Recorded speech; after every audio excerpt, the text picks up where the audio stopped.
Welcome in, everybody, to the Redraft Mock Draft Show. I am your host, Brandon, from the Saturday Night Mailbag episode. I brought on some of my friends. I brought Shane from Panic and Chill, and I've brought not one, but both of the All Gas Trade Show hosts, Mr. Ty DeClaire and Gabe. How are we tonight, fellas? Doing great. Yeah, I'm awesome. I'm just using some AI to make a sweet thumbnail for this show, so pretty good. I'm a thumbnail guy though, so if anyone's watching, hit me up if you need a thumbnail. I got you. There you go. There you go. There you go. Shane is now new trade is now he's able to do graphics for you. But we're gonna jump into this redraft mock.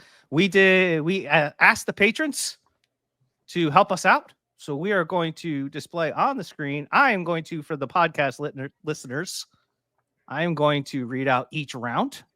And then we will kind of review each round, talk about some interesting picks, maybe our own picks, because all four of us were in this draft. This was a 12 by 10 PPR draft. Start one quarterback. So before we start with this, Shane, how did you approach this draft? I don't play in any start one QBs. No, that's not true.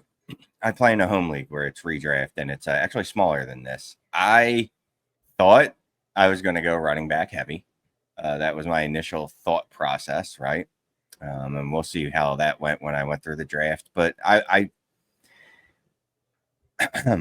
obviously I didn't care about tight ends because I knew that I wasn't going to draft one of the two that probably went early. I really thought I'd be focused on running backs. Coming into it, I thought that's where I would be. And I hoped that the draft would kind of fall that way for me. Being in the draft with a bunch of other Dynasty people, I was kind of hoping, everybody would have that I don't want to say gag reflex because that's not what it is. But that habit. That habit of doing Dynasty is like, I want wide receiver. So I was kind of hoping that would have kicked in since this was a whole Dynasty crowd. But we'll see if that happened or not.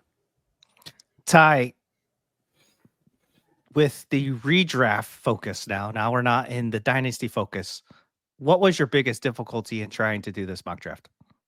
I mean, just that is kind of switching out of my dynasty brain and turning on like the points now brain, which the more we talk about how dynasty is becoming more and more of a redraft type thing, but this kind of puts your feet to the fire is you got one shot, 1 year. What are you going to do?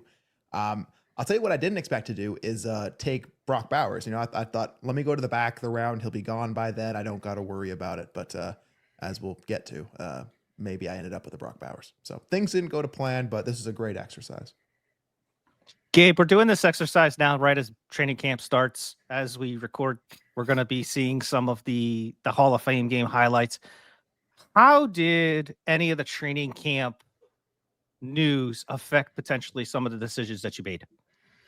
Oh yeah, I mean, it definitely has an effect, right, on decisions that you do make in the draft. I mean, we've been really, really vocal about listening to just what the NFL teams are telling us, right? I mean, they are sitting there, and if somebody's rolling with the ones, there's probably a pretty good chance that they're not, maybe not the starter day one, but they're going to be getting reps. You know what I mean? And so, again, you definitely have to listen to what the teams are telling you. And so I do think that played a part even in my draft, which we can get to later. But absolutely, man, I definitely think it plays a part in it. Yeah, I mean, it definitely did for me. As you start to look at the news and how to evaluate the news, obviously, we there could be major injuries that happen between now and the beginning of the season. Mm-hmm. As Terry McLaurin's made a trade request, right? So that could potentially alter some of this depending on where he goes. But let's get into the draft. That's what people are here for. So again, it was 12 by 10 PPR, one quarterback start. So I'm going to read off the entire first round for us all. 101 was Jamar Chase. 102 was Justin Jefferson. 103 was Jahmyr Gibbs. 104 is Bijan Robinson. 104, Ashton Genty. Oops, that was 105. Sorry, not 104. I was so happy about getting Bijan right that I completely can't count. 106 was Saquon Barkley. 107 was CeeDee Lamb. 108, Puka Nacua. 109, Malik Neighbors. 110, Nico Collins. 111, Amon-Ra St. Brown and Ty DeClaire wrapped up the first round with Drake London. Shane, you took Ashton Genty. I did. First rookie off the board. Yeah. Talk to me about that. I mean, it's Ashton Genty. There you go. No, I mean, I'm looking for a bell cow back, right?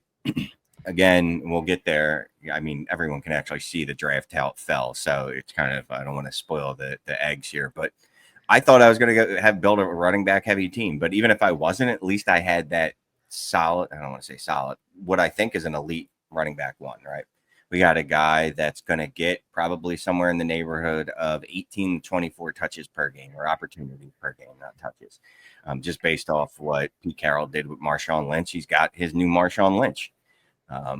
So, you know, obviously Barkley was a thought, but honestly, none of these wide receivers even crossed my mind. It was really, I was looking at Barkley or Genty.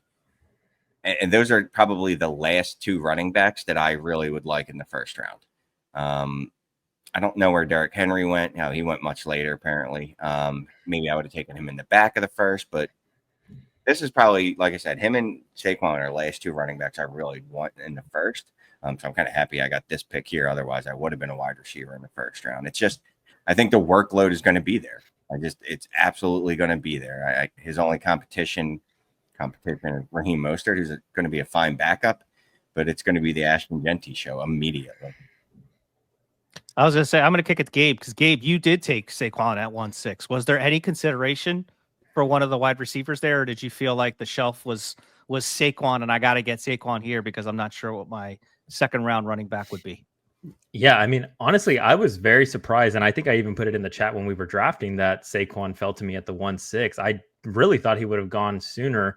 For me, he's right up there with, I mean, he could be the 101 for me, right? I mean, in a redraft league. And so really the wide receivers weren't a consideration, strictly because the way that we saw last year, running backs really made a lot of headway in being so valuable for your team. And in a redraft league where I have a running back that does catch passes out of the backfield and is a bell cow and is on a great offense. He just finished the RB1 this past year and could have broken the record. I mean, it was just, for me, it was a locked and loaded.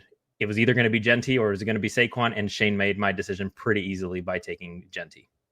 Would you have taken Genty if I had taken Saquon?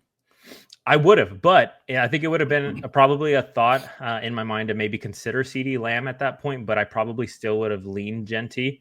Again, I like to just, in rookie drafts, I like to kind of focus on those running backs since they're not, it's a little bit more of a scarce position, right? I want to make sure that I solidify that a little bit more before I jump into the wide receiver room.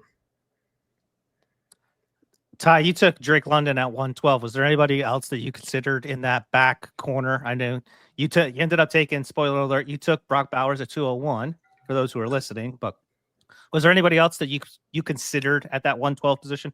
I had a silent mental battle with myself when I got on the clock, because I was like, well, okay, Bowers is there, so I guess I'm taking Bowers. I'm just going to do it. I don't want Josh McAdee to yell at me. I'm just going to take Brock Bowers. And then I'm sitting there, I'm like, well, Brian Thomas Jr. has the same bye week as Brock Bowers, week 8. And I know I'm probably not going to make a lot of trades in this, fantasy mock draft, redraft world that we're in right now. I also know that a bunch of the aging running backs, which I'll probably be looking at later on in the draft, also have a lot of week 8 buys. I'm like, I don't want to get myself into buy trouble in this fictional mock. So the tiebreaker to me between Brian Thomas Jr. and Drake London was the bye weeks, and I just didn't want to stack them up there. I fully expected to probably go like a Nico Collins, but he went before me. So I was like, okay, well, we got to pivot. I usually like to double tap a position at the back end of the rounds here. Wasn't able to do that off the rip, so immediately go counter what I was trying to do. So good stuff. Surprised we didn't grab AJ Brown. Yeah, I was going to ask, is there anybody, before I go deep into the second round and read it off, is there anybody early in that second round that you guys would have considered at 112, Shane or Gabe? Yeah, I mean, AJ Brown for me and Derrick Henry, I think were probably the two that I would have looked at. I mean, again, you can't deny the fact that Derrick Henry, I'm just going to keep betting on it until the wheels fall off, right? And in that Baltimore offense, he's probably going to be fantastic again this year. On the flip side of that, going back to AJ Brown, I do believe that there's a really good chance that AJ Brown is going to outscore Drake London. And again, kind of taking out our dynasty biases aside a little bit, really from a week to week basis, I'm going to be willing to bet AJ Brown outscores Drake London every week. Yeah, I mean, Derrick Henry and Devon Chain. Yeah, Devon Chain. So I guess I misspoke earlier when I said there weren't any more running backs I'd take, because I clearly would have taken those two. My boy Devon Chain, who I hype up all the time in Dynasty, we get the redraft and somehow I forget about him, where he's probably a more valuable asset, if we're being honest. So yeah, those two. I'm a BTJ stan. I think he'll outscore Drake London. So if I was going to draft a wide receiver, it probably would have been AJ or BTJ. I mean, he definitely won't outscore Derek London, but it's funny. As the draft went on, I was like, I wish I would have had like a hammer running back, just so I don't feel like I have to, multi-tap some of these running backs that I end up taking later. So I think if I would have started with like Derrick Henry, Devon Achane, hell, I'm a CMC guy, maybe even CMC if that's the bet I'm making. Or if I would have started that way, I think I would have probably felt better in these middle rounds. Okay. Let's get on to the second round.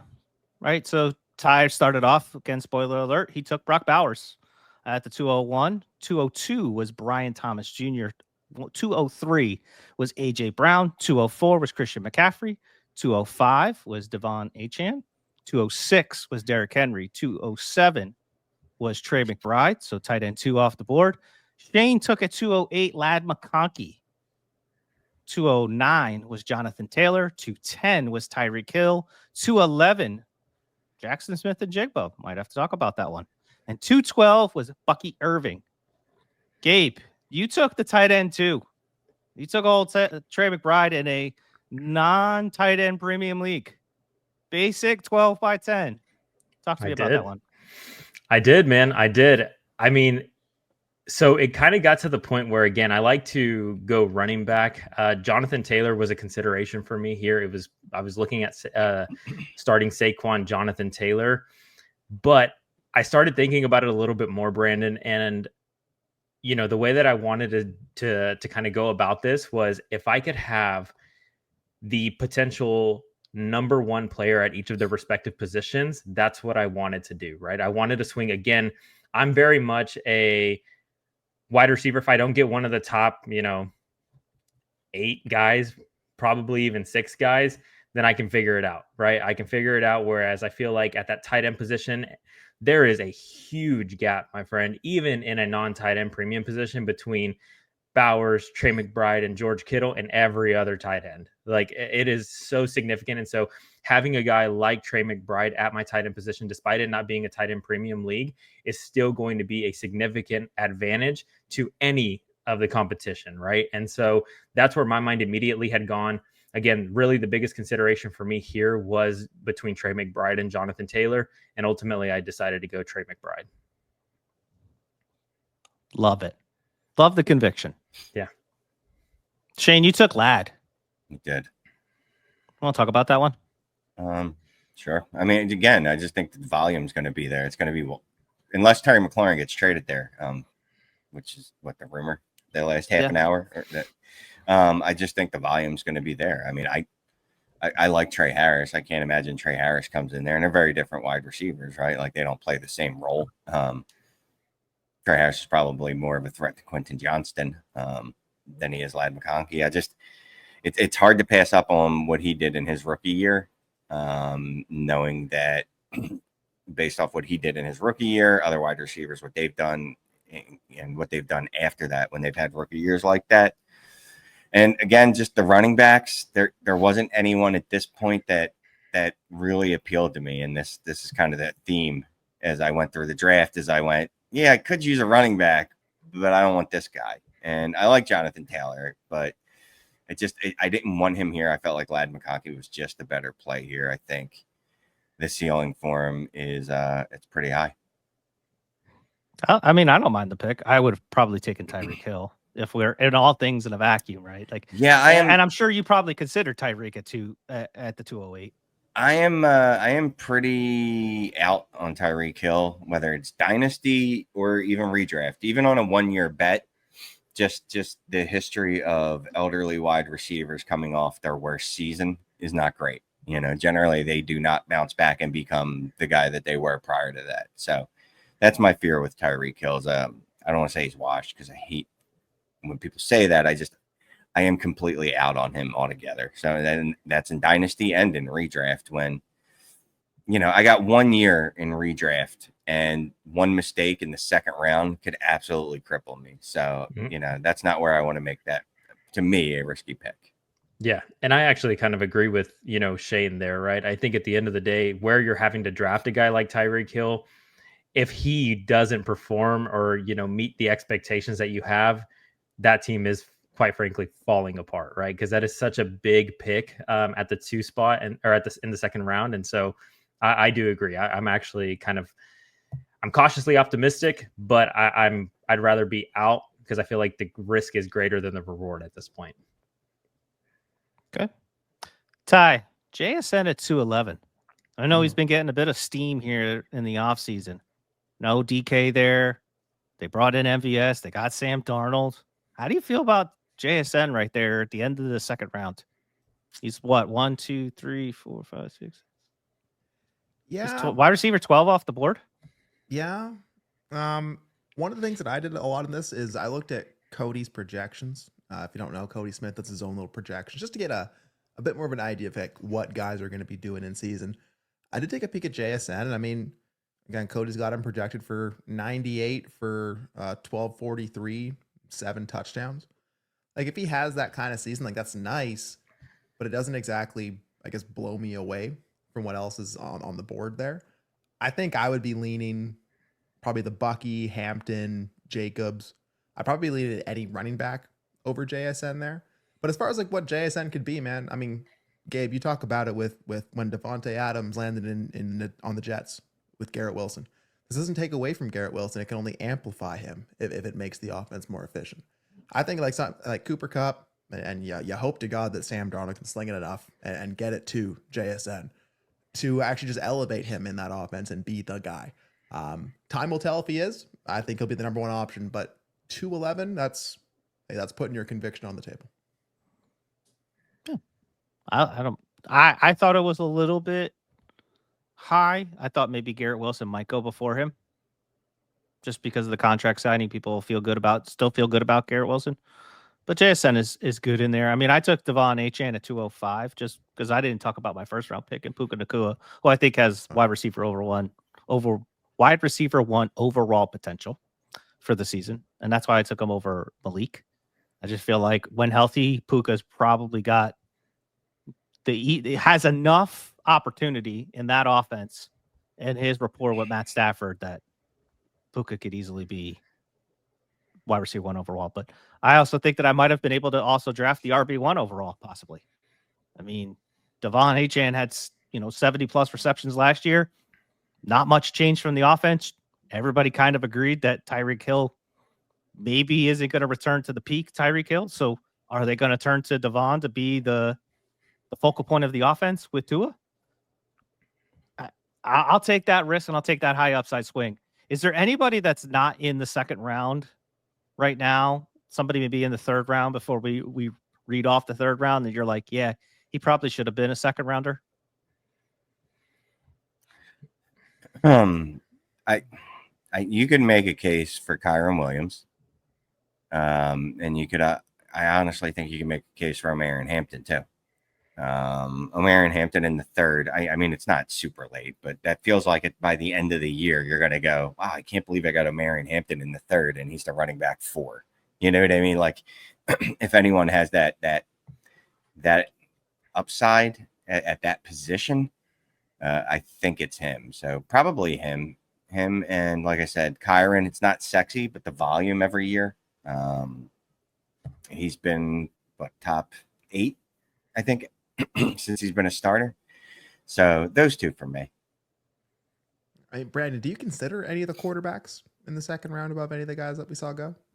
I don't personally. I mean, if somebody may consider Josh Allen, I'm not going to do that. I don't think I have to do that, especially in a 1 quarterback format. There's 4 guys that we all kind of probably agree, and they were all taken in the third round. So spoiler alert.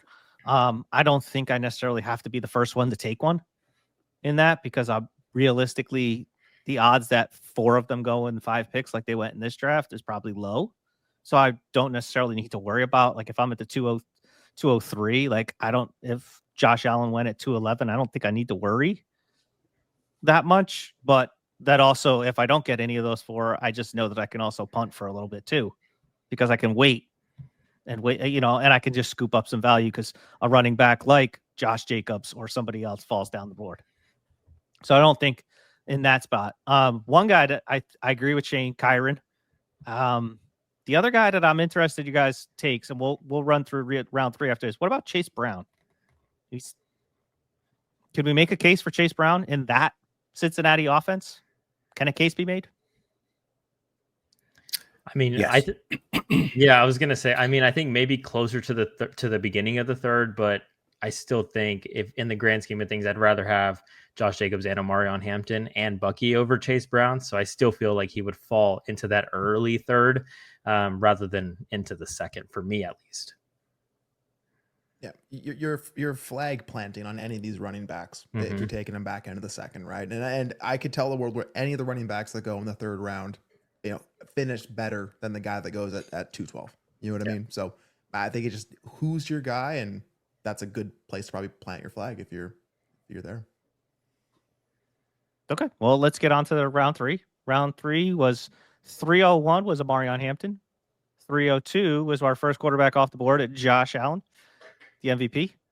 303 was Josh Jacobs. Then we had a string of quarterback run. We had 304 was Lamar Jackson. 305, Jalen Hurts. 306, Jaden Daniels. 307 brought Travion Henderson. 308 was Garrett Wilson. 309 was Kyron Williams. 310 was Chase Brown. 311, Breece Hall. And 312 was Marvin Harrison Jr. Shane, you took Jalen Hurts, quarterback 3. You're an Eagles fan. But and I know this is one quarterback, but talk to me about the process through the elite quarterback, because I know that there's probably a reason why you took him there. So it was either him or Daniels, and I went with the homerism there. I went, I'm going to take Jalen because I think they're close enough that I'm going to let that break the tie. But yeah, I love taking quarterback, specifically Josh Allen, Lamar Jackson, now Jaden Daniels, and Jalen Hurts in one quarterback leagues. Because they are such an advantage over every other quarterback, right? That drop off is pretty steep, where the replaceability after isn't there for the top 4, right? I can't just slide in a Kirk Cousins. Well, Kirk Cousins is a bad example. I can't just slide in a Matt Stafford, right? Once I miss out on these guys, everyone else to me is kind of in the same tier in a one quarterback. There's only a couple quarterbacks that have the ability to actually, I don't want to say win you a week, but help carry you to a winning week in one quarterback. And Hurts is, like I said, it was either Hurts or Daniels, because those were, I believe, the last 2 for me, again, that I would think about drafting here. And then, I look at who else is available. And, I like Trey Henderson. I like Garrett Wilson. I do like Kyron Williams, Trace Brown, etc. But I just think the difference between Jalen Hurts and Jaden Daniels in the same bucket, between them and the next tier quarterback in this, is higher than it is, say, a wide receiver to the next wide receiver, running back to the next running back, etc. Gabe, you also took the final part of that tier. So you took Jaden Daniels. Was the thought process for you pretty much the same thing, right? Like, got to get that elite quarterback, because again, people are going to watch this and they're going to say, why did you guys take elite quarterbacks in the third round? You didn't have to do that. You could have probably waited. But talk to me through your process. Yeah, I mean, it's exactly the same thing as Shane, right? I mean, you want one of the top 4 guys in reality, because they are just such a big difference to your team. What Jaden Daniels is going to score week to week compared to a guy like CJ Stroud, Drake May, something along those, like, it's going to be very, very significant, right? Where obviously I know that we're taking them rounds apart, but the reality is that, again, going back to Shane's point, when you're talking about the tiers here, I think the difference that Jaden Daniels makes to my team versus a guy like Travion Henderson is a lot more significant, right? And I mentioned with Trey McBride, wanting to solidify guys that could finish as the number one player at their respective positions, I feel like I got 3, man, right off the bat. I think Saquon could be the RB1. I think Trey McBride could be the tight end 1. And I think Jaden Daniels could be the QB1, right? And I don't think any of those are really hot takey. I think all of these guys have played up to the expectations and we've seen what they can do. And so I really wanted to just make sure that I could solidify that much of a gap over my league mates, if you will, at each of those positions, right? Where I can figure it out at wide receiver, which we'll kind of get into a little bit later, but I can figure it out at wide receiver. But if I have the difference makers at the other 3 positions, I feel like I'm in a pretty good spot. So yeah, I mean, I feel like me and Shane were really on the same wavelength here, at least for the beginning part of the draft, because I was right there. It was either Genty or Saquon for me, and then it was Jalen Hurts or Jaden Daniels. Ty, you're going a little bit different than everybody else. I took Garrett Wilson. I just feel like Garrett has now out with the contract. I feel like that was a pretty safe pick. I went pretty safe in my draft. I was pretty conservative. I went pretty safe. You know, Puka, Achane, Garrett Wilson start pretty safe in a 1 quarterback. You, my friend, decided to go and tap Marvin Harrison. So you have no running backs to start this thing. You also did, you could have taken guys like Ken Walker or James Cook, but you ended up going double tap, and we'll kind of we'll go through both of your picks here. You took Marvin Harrison and then Rashee Rice. So you started with the old 0-0-3-1 start. Yeah. Just how you draw it up, right? I mean, it's a wonderful underdog lineup. Just got to make it best ball now. But yeah. Talk to me though through that double. You talked about double tapping earlier a position. Did you just feel that there wasn't 2 running backs there that you could do that? You could use that strategy on, or is it just here's value in Harrison and Rice? I believe in it. Well, when your queue goes Henderson, Kyron, Chase Brown, Breece Hall, and you're like, I just need at least one of them to fall, just I can get one of them, and none of them do. You're like, all right, cool. So I had to adjust. And again, if I'm picking out of the back end of the round and there's no 3rd round reversal, which next time we do this, we're definitely doing a 3rd round reversal. Okay. You got to just do something different. I don't want to try to catch up with what Shane, you, or anyone else at the other end of the table is trying to do, because I'm not going to win that game. So if I can be different, maybe I can come out ahead later on or have some more advantages. So yeah, I figured, okay, well, let's lean into PPR. Let's just get some wide receivers who can be the number 1 option in their offenses. So again, I went back to Cody's projections and, really tried to get an understanding of, okay, well, let's see what Marv would do. So Cody has him down 87 for 1,209. Okay. That's not a bad season. And if Marv has that season, like I'm happy with that. And if I'm betting on the entire Cardinals situation getting better for Trey McBride and all that, then hell, maybe we can actually see a Marv season. We can see more of that week 2 Marv over an entire season. And then I'm sitting there and I'm like, I mean, Gabe knows I'm not going to take James Cook, right? But I'm sitting there, I'm like, well, okay, do I take the shot on Rice? He's practicing in full. Like he's probably going to get suspended. Yes, there's that. But when he's on the field, at this point in the board, who can be the difference maker? I thought about Davante Adams. I didn't think about Kittle because I had Bowers already. Really, it was like, I'm not taking Burrow here, so let me just lock in another wide receiver. So I went, double tap wide receiver, and then said, hope to God I can figure out running back later. Your squad looks like a legit Trinity score. It just looks like a Trinity score like example. Like if you had to put a team name to it, it's like the Trinity. Trust it. And if you don't know, and if you have no idea about what the Trinity score is, go to ddfantasyfootball.com. Head over there. Make sure you tap in with all the tools, and you will understand why Ty is literally trusting the Trinity there. But let's get into round 4. Rashee Rice was the first pick by Ty at 401. Ken Walker was 402. Davante Adams at 403. The aforementioned George Kittle at 404. I took James Cook at 405. Joe Burrow comes off the board at the 406 spot. Gabe took Terry McLaurin at 407. Shane goes with the wide receiver 1 rookie in Tet McMillan. T. Higgins at 409. Xavier Worthy at 410. Devonta Smith at 411.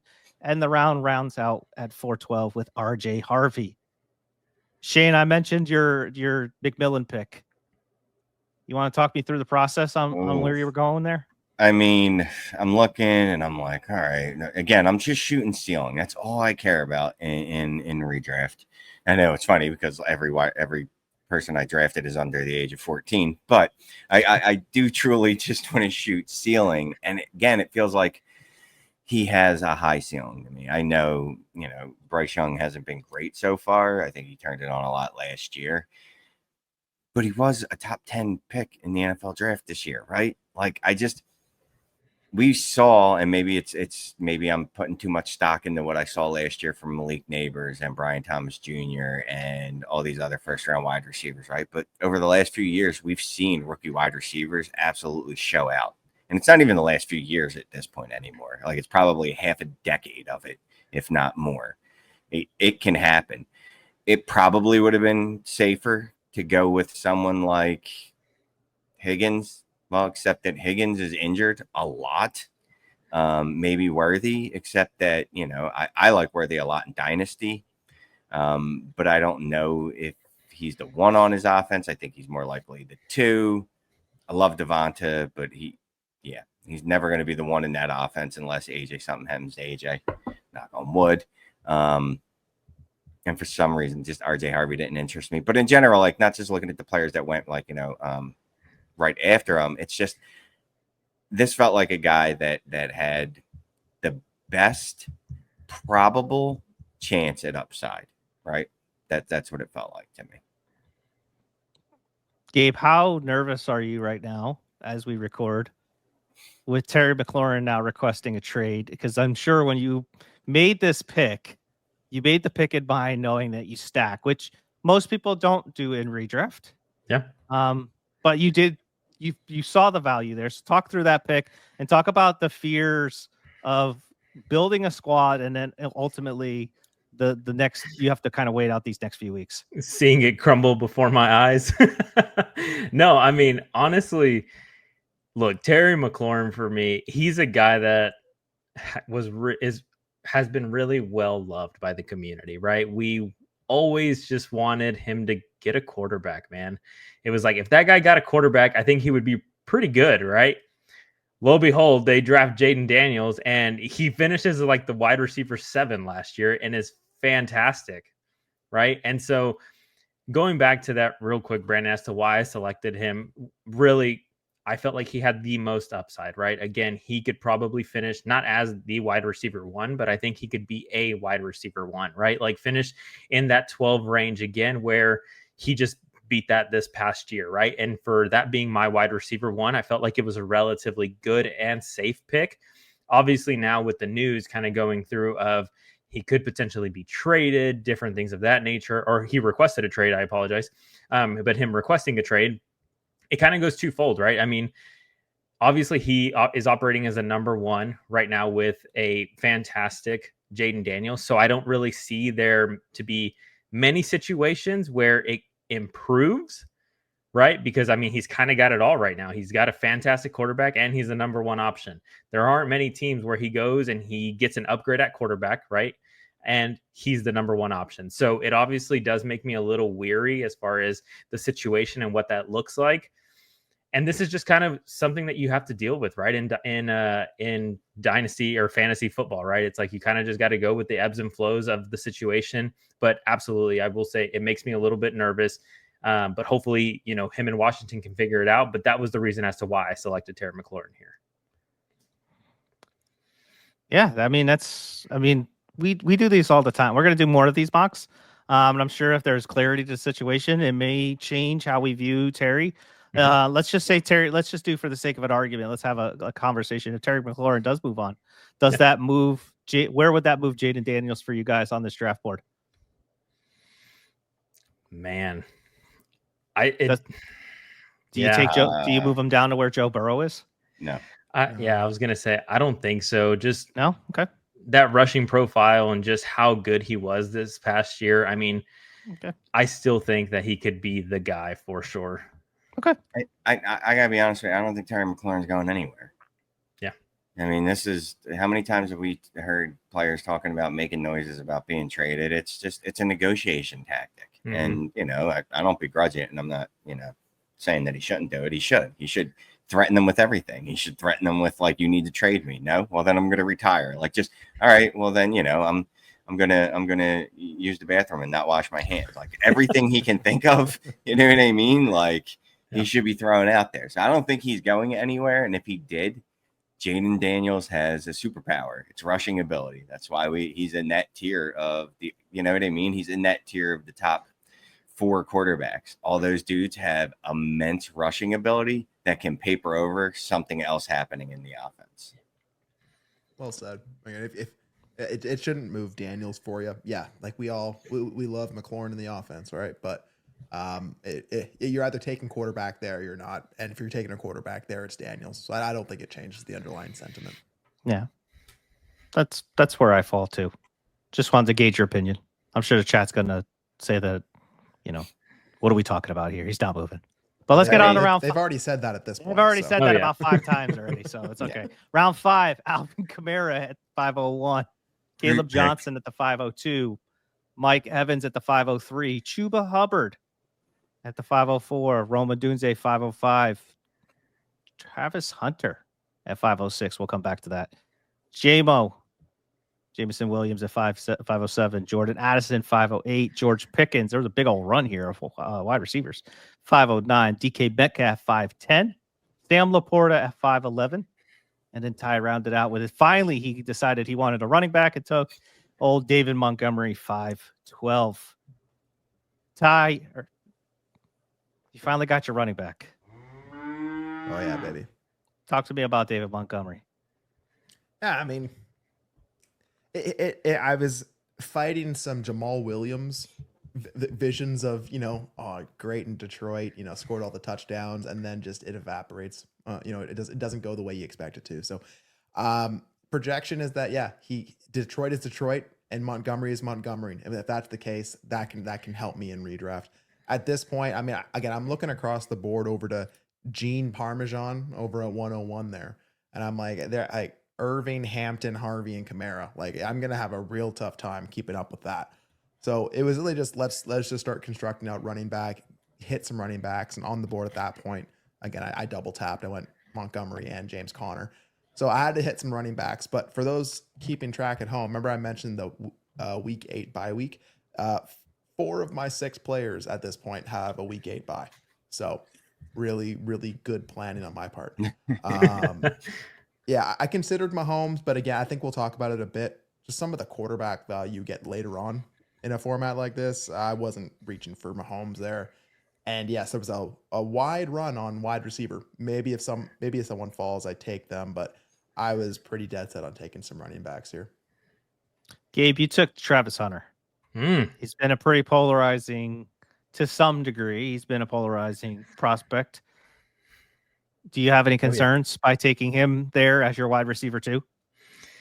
I mean, do you have concerns? Absolutely, right? You definitely have concerns just based on what he is in that offense because they still have a BTJ, right? I mean, and so I've kind of mentioned it before, and Ty alluded to it earlier, but guys like Puka Nacua and Adams now, right? Like, I think that could be a fantastic 1-2 punch. I think it really could open up that offense. And it's kind of the same thing for Jacksonville. I think with BTJ and Travis Hunter there, I think it could be really good for them both. I think defenses will have to really, really pay attention and not be able to kind of double team either one of them. They're going to really have to be smart about how they approach that, the Jacksonville offense. And so I think it could be really beneficial. I mean, honestly, Brandon, right now at this point in the draft, I'm swinging for the fences, right? Like I'm wanting to hit that home run ball as best as I can. And I feel like right now, we're in such a flat tier of wide receivers where for me, I'm like, who's the guy that can really elevate himself above the rest, right? And, whenever I'm looking at it, I don't think that that's Jameson Williams. I don't think it's Jordan Addison. I don't think it's DK Metcalf. I did look at George Pickens, if I'm being completely honest here. I'm like, okay, in Dallas, catching some long balls, I definitely could see it. I can see it. But ultimately, the one that I felt like had the highest ceiling for me at this point in the draft was Travis Hunter, and that's why I went for it, man. Shane, Rome wasn't built in a day, but it seems like all summer long that hype has been building on Rome. Talk to me about your pick there. Yeah, this one surprised me a little bit because I am not really big on Rome. I'm not. But again, it's just every time I got to a pick at this point, right? It's since I made the Jalen Hurts pick and I'm starting to look for running backs, I go, I don't want any of these though, so I have to go another way. Like I don't have a choice. Like I have to. So all right, what's the best wide receiver I can find, right? Because I'm not going tight end. That's not happening. Until later in the draft when I realized, oh crap, wait, I have to actually build a lineup. Because this isn't Dynasty. I can't just punt a whole Just trade a position second round and then pick trade for it. Yeah. Right. So anyway, so again, who can be a number one wide receiver on his team on what should be an improved offense? That's basically that simple, right? Like I'm just again, who's got the most upside that I can get here? Because I don't care if I go 0-12, because to me that's the same as 6-6. You know what I mean? I'm not shooting for the middle until later in the draft. I'm just going to keep shooting upside here. And again, it's another wide receiver that I think could be the one in an offense that should be pretty good. I know, Gabe, you talked about Pickens. I thought about Pickens. I ended up taking Jordan Addison just because I felt like if for some reason Justin Jefferson's hamstring isn't right, we've seen Addison in a role where, again, talk about shooting for upside. Like Addison could easily have double-digit touchdowns. He could be in the in the conversation that 5'8" was a great value. I did consider George Pickens at my pick. I've seen a lot of talk with CD Lamb talking about if you double me, that means GP's one-on-one on the other side. Yep. Talk to me about Pickens from a 1 year standpoint, Ty, because he's in a contract year. He's arguably got the best quarterback he's ever played with, and Dak Prescott. Like the conditions feel ripe for both him and Lamb to kind of produce top 12 seasons. Yeah, the Cowboys have told you they're all in, baby. And yeah, they got GP now. And I mean, it's not going to take a lot for people to get really excited about GP. Like one Dak Prescott moonball. And if they're not already bought in, they're going to be bought in. And what I've been saying kind of all offseason, I think it's probably still true now, is there's only a couple outcomes here. GP does well. He stays in Dallas and he stays in a good situation. Hopefully they figure out how to sign people and make money work. Or, he moves on. He's the talk of free agency of where is GP going to go. And you hope that you can, maybe he goes into a different situation. For GP, you'd expect him, I would expect him to come out and wanting to prove that in an offense, now that he's not in Pittsburgh, what he truly can be and that dog that he is. So I'm excited for GP as well, Brandon. Yeah, they talked about on the Athletic Pod, I want to say it was Tuesday, where they talked about George Pickens and how just keep your head on right for 5 months, and he probably has a super payoff. Oh yeah. Right. Like we're talking about, like if he's like you just said, if he's as advertised and is through the roof, like at worst he's probably franchise tagged, and that's a $25+ million payout. Whereas if he just isn't engaged and not interested, he's on a Diami Brown type prove it deal kind of deal. Like I was going to add too, I mean, going back to George Pickens, right? Because again, I had mentioned that I considered him here at this spot. Brandon, I mean, Dallas wants to air it out. I don't think they trust that running back room right now. I mean, are we going to sit here and say that they trust Javonte Williams, Jaden Blue, and Miles Sanders to run that ball? I mean, because that's what they have right now, right? Odds are they're probably going to want to be airing it out. I mean, and so for me, that's another reason why I agree with everything that you guys are saying here. It's just, I think GP has a very, very high ceiling. And so I'm definitely excited for him as well. Awesome. Well, let's get on to the round 6. James Conner went at the 601. Pat Mahomes went at 602. Jalen Waddle went at 603. DJ Moore at 604. Bo Nix, 605. Cortland Sutton at 606.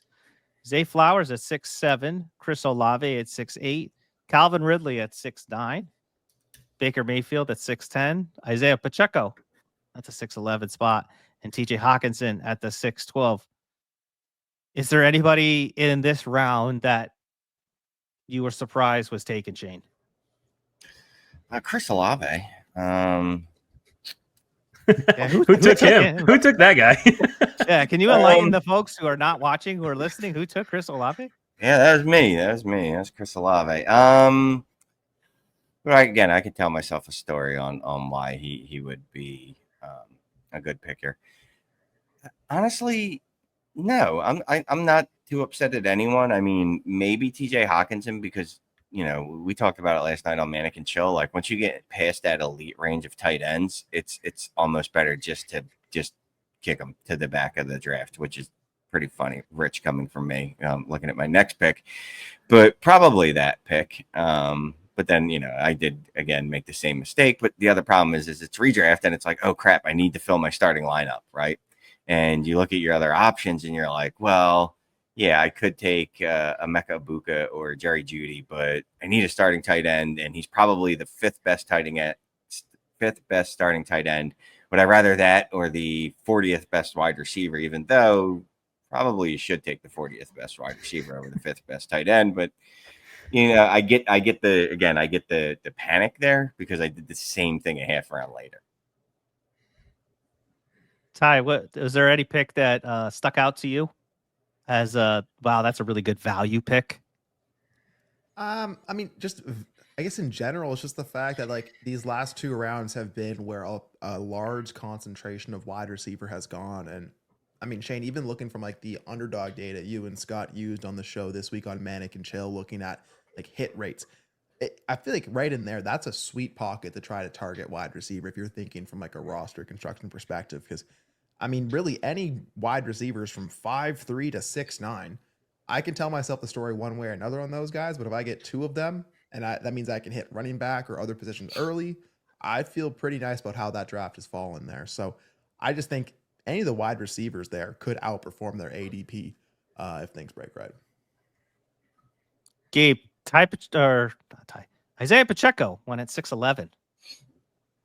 How do you feel about that Kansas City backfield? Do you think that's a little bit? You think that's the right price? Or you think that's a little bit rich for your value?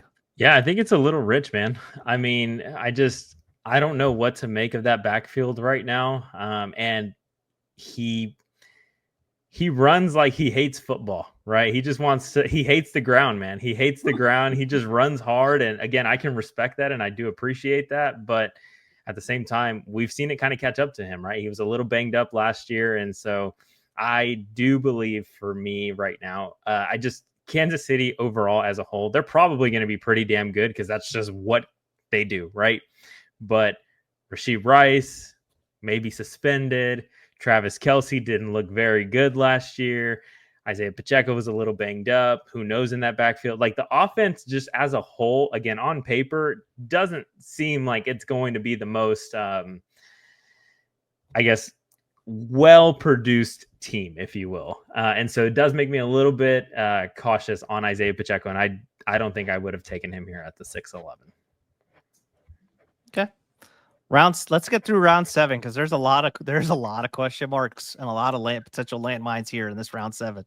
The more I read it, round 7, 701 was Emeka Egbuka, 702 was DeAndre Swift, 703 was Jerry Jeudy, 704 Mark Andrews, 705 Tyler Warren, 706. I think Gabe forgot that Quinshon Judkins has had some offseason, but we'll talk about that one a little bit later. He took him at 706.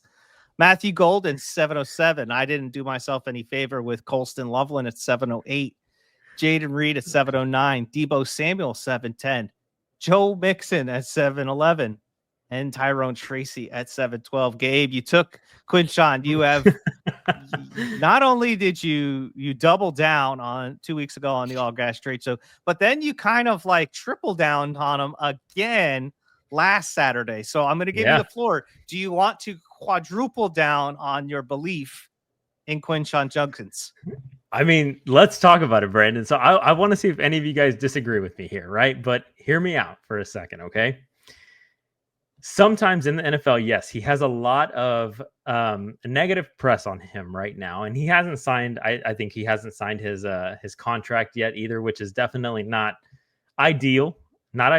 But I think when we're looking at this right now, at this place in the draft, for me, I think he has the most potential upside if he does play, right? And so, again, going back to Cleveland just as a whole, right now the NFL does take some time, and we've seen it like with guys Rashee Rice, Tyreek Hill, different things like that, where it takes some time for these guys to get suspended, right? So there is a possibility, Brandon, where he doesn't get suspended in 25, man, and he gets suspended in 26, right? And again, playing in this 1 year window, if I get 1 year of no suspension on Quinshon Judkins, I think it's going to be a damn good year, in my opinion, from a production standpoint. And I think he has a higher ceiling than all the guys here, right? And so, again, just swinging for the fences, like I had mentioned earlier with Travis Hunter, I just think right now where I'm at in the draft, I think he can outproduce all of the guys that went right after.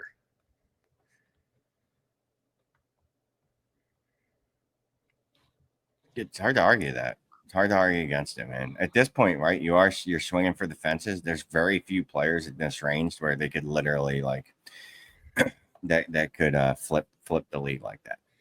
Yeah, I mean, and that's kind of what I like my thought process kind of going into it, right? Was again, if he doesn't miss any time, I think he's going to be pretty damn good, man. Shane, you took Tyler Warren. You talked about wanting to punt tight end, but then took one right in the middle of the draft. Yeah. Great, that great was. spot. Did you feel like we've had this conversation? I feel like multiple times on drafts, Warren or Loveland.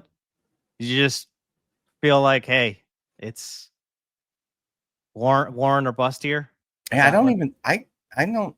So as we've gotten even further away from the NFL draft, like the gap in my mind between the two has widened.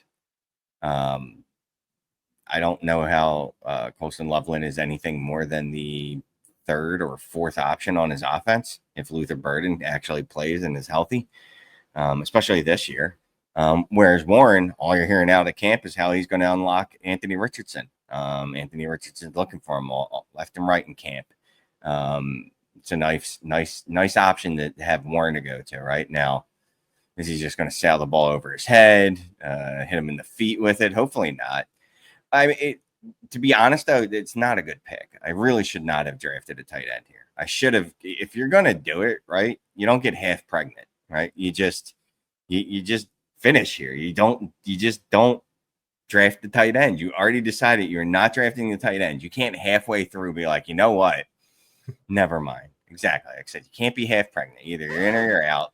And I was in a little bit, and then I pulled out, and then I got back in, and then pulled out, and then just rammed it in, and was like, "Sure, give me the tight end." I should have just held to the end of the draft at this point, and then taken my tight end. Are we still talking about the draft? I'm confused now. 100%. I think we're still talking about the draft. We got a little sidetracked there for a second, but Ty, you ended up taking you just kept loading up on running backs here, right? So that was your thought process. You went and hit Tyrone Tracy at 7-12, then you went and took Travis Etienne at 8-1. Was this kind of how you kind of saw the board falling? And it was just like, okay, this is just where I want to go. It's funny you said thought process, because I believe this pick happened at 1:30 a.m. my time when I woke up in a panic that I missed the 30-second clock. So, or 30-minute clock. So I try to snap back into it. And yeah, I guess all right, I'm taking running back here. Tracy Etienne, sure. I considered every single running back that went in round 8 after this as well. I think I could have chosen any of those guys and probably chose the wrong one. So really, this just tells how flat the running back tier is at this point.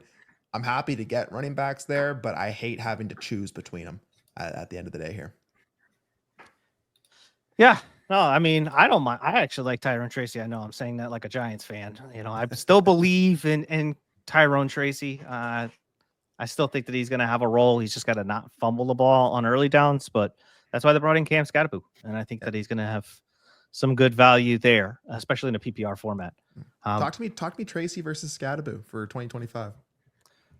I fully believe, this is my opinion here, I believe what the Giants are going to want to do is establish the run early with Cam Scatterbo and utilize Tracy in the passing game. Yes, I know that Scatterbo had 45 catches last year in his career, and he kind of got into that system with Sam Leavitt, and ASU had a big push at the end.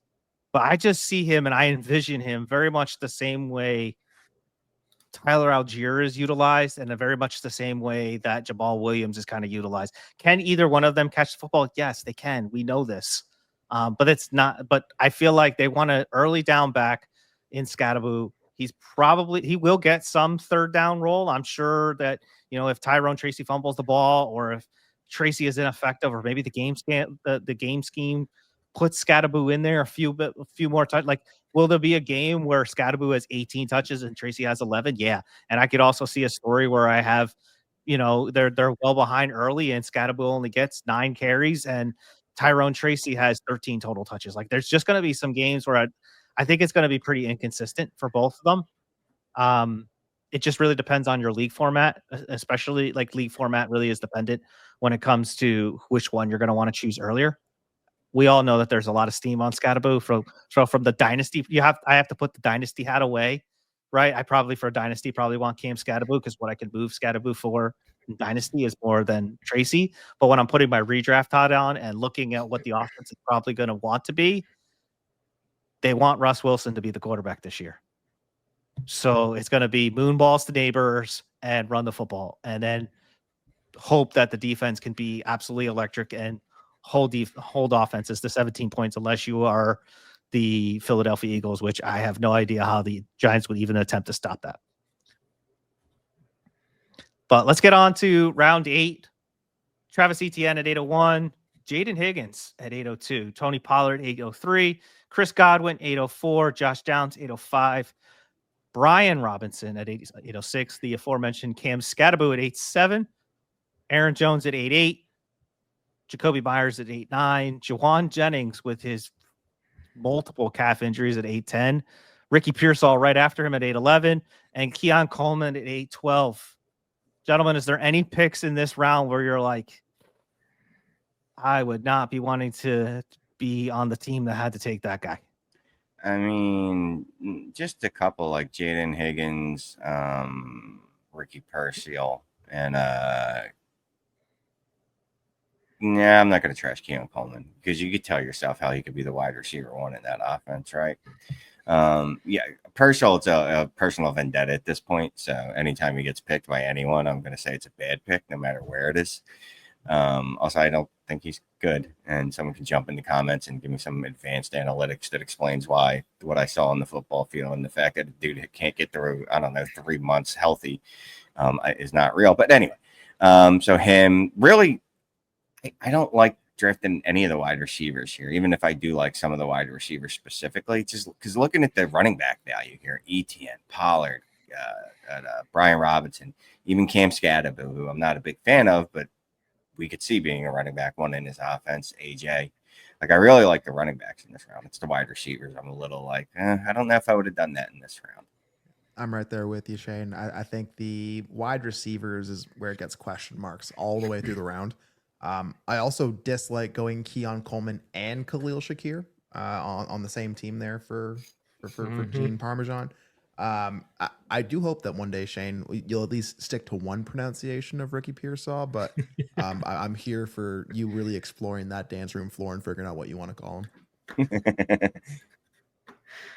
Yeah, I think I'm right there with them as well. I mean, Jaden Higgins for sure for me was probably the biggest. Oh, all right.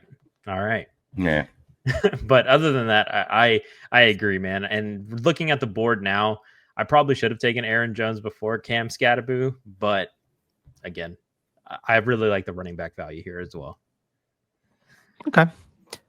We're not going to go through the other 3 rounds of where we mocked, but I want each one of you to pick one player in the next 30 seconds. I'll give you a few seconds here while I'm talking to think about one guy that is, we did 12 rounds of this. So there's rounds 9, 10, 11, and 12. We'll make sure that we post this somewhere, either on the DDFFBX post, or we'll put it in the Discord for those who are listening from the Discord. Is there one player that you're like, yeah, that's a guy that probably should have been moved up? Like for me personally, I know it's not at 9-8, it's Luther Burden. I just think that the hype by the end of training camp, we're going to be looking back at Luther Burden probably should have been right there right after Deebo Samuel. Like he's probably 1 to 2 rounds, probably below. Like, yes, he's a rookie wide receiver. I don't necessarily love to take rookie wide receivers in drafts, but later in drafts, after I know I've pretty much got my lineup set, I'm looking for maybe a rookie wide receiver that could pop. It just seems like Ben Johnson loves slot wide receivers, but also Burden is finally healthy. And I feel like that's going to be one that we're going to look back on in here, and it's just going to be like, yeah, that was a really good pick. Ty, you got one? Yeah, I mean, it's got to be Tom Brady at 12 too, right? Yeah. Really, it's a little hard to choose one, honestly. I have two. One is Darnell Mooney. I think he could have been going with any of the guys that we just discussed in the 8th round, if he truly is the wide receiver 2 in Atlanta and does what he did last year. The other one that kind of strikes me is Javonte Williams. I think, I don't know, Jaden Blue's cool, but if we know anything about Dallas, they want to have that one guy that just eats carries. And I mean, if Javonte can fall into the end zone enough times, I think he can definitely be a little higher up on this list. But that also the quarterbacks, I mean, come on, like Brock Purdy could outscore guys that are going in the 6th round. So who really knows? But there's a lot of opportunities to find some albatross. Why did I try to choose a albatross? That yeah, I'm an albatross. Choose one of those guys later on. Gabe, you got one? Yeah, I think for me, well, Ty took one in Javonte, and again, I won't kind of piggyback off of that. But the other one that I kind of want to talk to you guys about is Jalen McMillan. And Ray talked about him a little bit last night in the Discord. And so I want to mention like Chris Godwin. I love Chris Godwin, man. But he just had his second ankle surgery, I believe, last week. And so obviously he got put on PUP. We're not sure kind of what his status is to begin the season. I think right out the gate, would any of us be surprised if he started over Egbuka? I mean, would we be surprised? I mean, he was great last year in his rookie year, right? He was really, really good, a really, really good compliment, especially when Chris Godwin went out. And so at the 12-7, I feel like he can definitely return that ADP pretty easily if Godwin were to miss extended time. And again, I think he could probably slot in as that number 2 right behind Mike Evans early on. Now, I think obviously from a skill set standpoint, it's probably Egbuka. But again, right out the gate, I don't think I would be surprised if Jalen McMillan gets the nod over him, right? And so I think he can definitely return a lot more value at that 12-7 spot than some of the other guys as well. Shane, you got anybody? I'm just gonna keep it simple, stupid. Kyler. I talked about quarterbacks with rushing ability, right? And you just look at some of the players that went before him, like Trey Harris. I love Trey Harris. He's a rookie though. Like, who do we think has a better shot at being a difference maker? Pop Cooper, Caleb over Kyler. I mean, Justin Fields is a great pick right there if you're going to go 1 QB. Braylon Allen, like, I would have taken Kyler. Also kind of makes me wonder, maybe I should have held off on Hurts and maybe I could have gotten, I don't know, something else and then maybe gotten Kyler later in the draft. It's good to know. That's why you do this, right? So, yeah, I would have probably moved Kyler up another round or so. Well, that does it for the redraft 1.0. I'm sure we'll probably do, if the boss lets us, maybe a 2.0, maybe even a 3.0. But so make sure you tap into more of the channel. If you want to join the community, you want to be a part of one of these mock drafts, ddfantasyfootball.com. Come join. Come hang out with Shane, Gabe, Ty, myself. Fellas, final thoughts. 30 seconds left. Final thoughts on this draft, what you took away from this, and maybe what you're going to be doing in the future. I am not drafting 66% of my team with a week 8 bye week. I like doing mock drafts because they are good practice and clearly much needed. But really, yeah, hey, get in, practice things up. Now is the time to pay attention and to try some new things. So, what I'm doing going forward, probably joining more leagues, unfortunately. No, I just, this is why you do mocks, right? I know some people think that it's just something to fill content or time, it's a content or whatever. You use it just so you can do content. But it literally is to show you, like, oh, I'm a little rusty here. Like, my dynasty brain affects me in ways that I don't think about. It's not just, oh, I automatically default to wide receivers and young dudes. It's like, oh, wait, bye weeks actually matter a lot. You know what I mean? Because I'm only looking at it for this year. You know, bye weeks in year one of the dynasty, whatever, who cares? You know what I mean? Like, I'll have one rough week, but you don't think about that. And like stacking, probably should have, I don't know, looked at that at all at any point in the draft. It probably would have been a good idea. So yeah, just a little rusty. I'm happy I did this now though, and I'll probably jump into a couple of redraft leagues just for funsies. Oh yeah, I'm right there with both Shane and Ty. I had to put a little bit of WD-40 on my redraft brain because it definitely was a little rusty as well. But no, I think big takeaways again. Following the news, Brandon, kind of what we alluded to at the very beginning, right? Seeing guys rise, seeing guys drop. I think you can definitely take advantage of that in some of these redraft leagues where if there is a guy, right, that you really like and he's having negative buzz, he's going to be slipping in the redraft league, make a conviction bet, right? Or on the flip side of that, if there's a guy that's rising and you're like, man, I think this is a little too high for me at this point, well, then go to the opposite direction, right? I think this is a good time right now to get in, practice, and really just see what the community feels on all of these players. Well, there you have it. Make sure you tap into the All Grass Trade Show on Saturday with Gabe and Ty. Make sure you tap into the Dynasty Deals Show Friday nights, 9 p.m. with Shane and Ty and Scott Connor. And make sure you tap into the Saturday Night Mailbag this week where we do have special guest. I'm bringing back on Scott Connor. So make sure you drop your questions over there. Again, like, subscribe, and we'll catch you on the flip side. Peace.